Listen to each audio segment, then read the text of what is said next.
Hey there guys, Jason here, and today I'm going to be talking about Gyo by Junji Ito. This is a book that was originally published in Japan between 2001 and 2002, and it was collected into a 2-in-1 omnibus edition by Viz Media for its English release. I picked this up after exploring a little bit of Junji Ito's works. I actually read Uzumaki first, and when I saw that this was getting a release, decided to give it a try. The big selling point, one of the short stories that's included in this is one of my favorites of all time. I'll talk more about that in a little bit.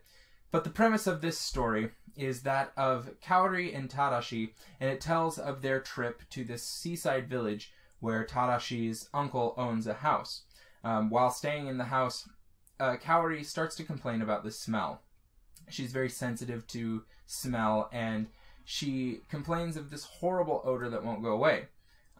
Eventually, one night, Tadashi goes out just for a walk, and when he comes back, he finds Kaori on the ground collapsed. She's passed out from the stench in the house, and Tadashi actually is almost overpowered by it as well, until he notices that there's something scurrying around the house.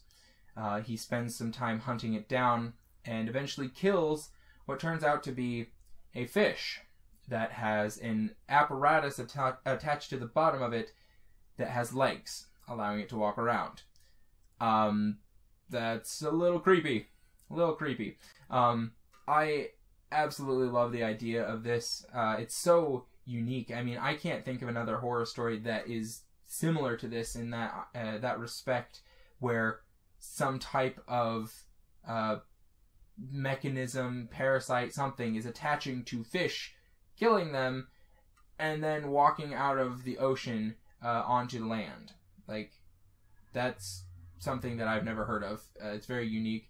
And you wouldn't think that it'd be that creepy, but Junji Ito was brilliant with this idea. He draws some amazingly creepy panels and designs, and it works extremely well. Also, the idea of a horrible dead fish smell is not appealing at all to me. That would be awful.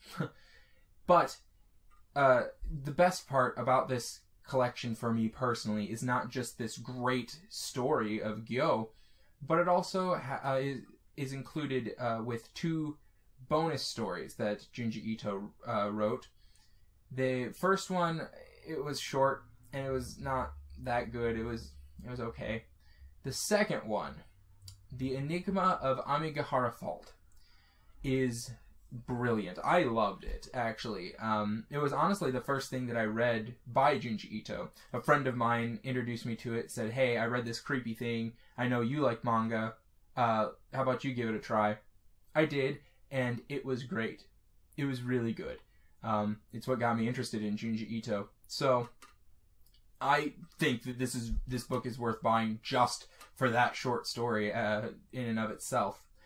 But other than that, I have to recommend this book if you are interested at all in horror manga type things. Fragments of Horror was okay, you know, a lot of short stories that are kind of creepy. But if you're looking for a more substantial horror work, this one is definitely the one to go with. I really enjoyed it.